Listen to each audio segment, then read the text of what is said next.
Hi hello வணக்கம். நான் இன்னைக்கு என்னன்னு பாத்தீங்கன்னா, நான் வீட்லயே ஷவர்மா எப்படி செய்யலாம்னு சொல்லிட்டு நான் ஓனா நான் செஞ்சிருக்கேன், ப்ரிப்பேர் பண்ணிருக்கேன். பாருங்க. இப்பதான் என் சேனலுக்கு நீங்க ஃபர்ஸ்ட் டைம் வரீங்க, ப்ளீஸ் சப்ஸ்கிரைப் பண்ணுங்க, இந்த சேனலை லைக் பண்ணுங்க, ப்ளீஸ் கமெண்ட் பண்ணுங்க, அப்புறம் பெல் ஐக்கானை கிளிக் பண்ணிக்கோங்க. அப்பதான் நான் போடுற வீடியோ உங்களுக்கு வரும். எனக்கு அவ்வளவுக்கு சமைக்கவெல்லாம் தெரியாதுங்க. நான் ஏதோ சும்மா இந்த மாதிரி டிஷ்ஷஸ் எல்லாம் ட்ரை பண்ணுவேன். ட்ரை பண்ற வீடியோ தான் உங்களுக்கு போடுறேன். ஆனா நல்லா தான் இருக்கு, நீங்களும் ட்ரை பண்ணி பாருங்க. வாங்க போலாம். அட என்ன வெயிட் பண்றீங்க, வாங்க போலாம். நான் ஃபஸ்ட்டு 2 கப்பு மைதா மாவு எடுத்து வெறும் தண்ணி உப்பு மட்டும் ஊற்றி நல்லா போட்டு பிசைஞ்சிருங்க. பிசைகிறப்போ கையில் ஒட்டாத மாதிரி நல்லா போட்டு பிசைஞ்சிருங்க. நல்லா இப்படி உருண்டையாக பிசைஞ்சு எடுத்து அந்த மாவை நம்ம கவர் போட்டு க்ளோஸ் பண்ணிடலாம். இப்படி கவர் லைட்டாக எண்ணெய் தடவி இப்படி கவர் போட்டு க்ளோஸ் பண்ணிடலாம். இன்றைக்கி 1/2 கிலோ சிக்கன் எடுத்திருக்கேன், நல்லா கழுவி வச்சுருக்கேன். அதை ஒரு குக்கரில் உப்பு மட்டும் போட்டு கூடவே உப்பு கூட கொஞ்சம் நான் பெப்பர் ஆட் பண்ணுறேன். பெப்பர் போட்டு நல்லா தண்ணி ஊற்றி நாம் வச்சிடலாம், வேகறதுக்கு வச்சிடலாம்.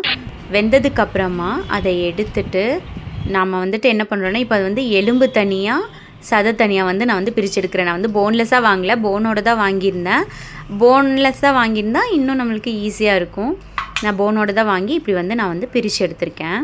இப்போ மாவு நல்லா ஊறிடுச்சு, கையில் ஒட்டாத மாதிரி. அதை சப்பாத்தி மாவு மாதிரி நல்லா உருட்டி அதை சைஸாக நல்லா கட் பண்ணி வர மாவில் போட்டு நல்லா டிப் பண்ணி எடுத்து அதை நல்லா சப்பாத்தி கணக்காக நல்லா திரட்டிடலாம். திரட்டி அடுப்பு மேலே பேன் வச்சு அந்த பேன் சூடானதையும் சப்பாத்தி சுடுற மாதிரி இதை சுட்டு எடுத்து வச்சுடுங்க. நான் இதுக்கு ஒரு 4 சீஸ் க்யூப்ஸ் எடுத்திருக்கேன். அதை நல்லா திருவிக்கலாம். திருவிட்டு அடுப்பில் ஒரு வானல் வச்சு அதில் கொஞ்சம் எண்ணெய் ஊற்றிக்கோங்க. எண்ணெய் ஊற்றுனந்தி நான் சிக்கன் போட்டிருக்கேன். நீங்கள் முட்டைகோஸ் இருந்தால் முட்டைகோஸும் கேரட்டும் போடலாம்.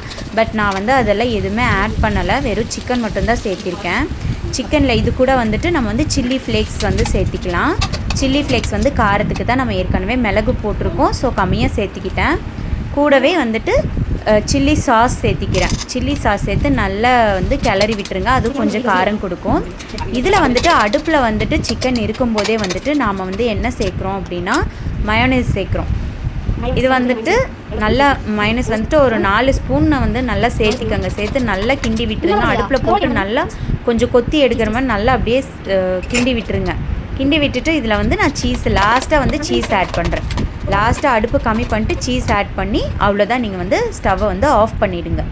இப்போ நாம் ரெடி பண்ணி வச்சுருக்க அந்த சப்பாத்தியை எடுத்து அதில் இந்த ஷவர்மா சிக்கனை நாம் வைக்கிறோம். சிக்கனை வச்சு அப்படியே நாம் அதை ஒரு ரோல் மாதிரி பண்ணி அப்படியே சர்வ் பண்ணி சாப்பிட வேண்டியது தான். வாங்க, இதை என் பசங்களுக்கு கொடுத்தேன். அவங்க எப்படி இருக்குது, என்ன எப்படி டேஸ்ட் இருக்குன்னு சொல்கிறாங்கன்னு கேட்போம்.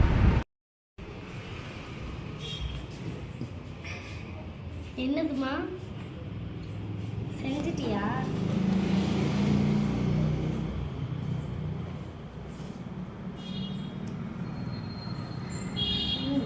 ஓகே, சாப்பிட்டோம்.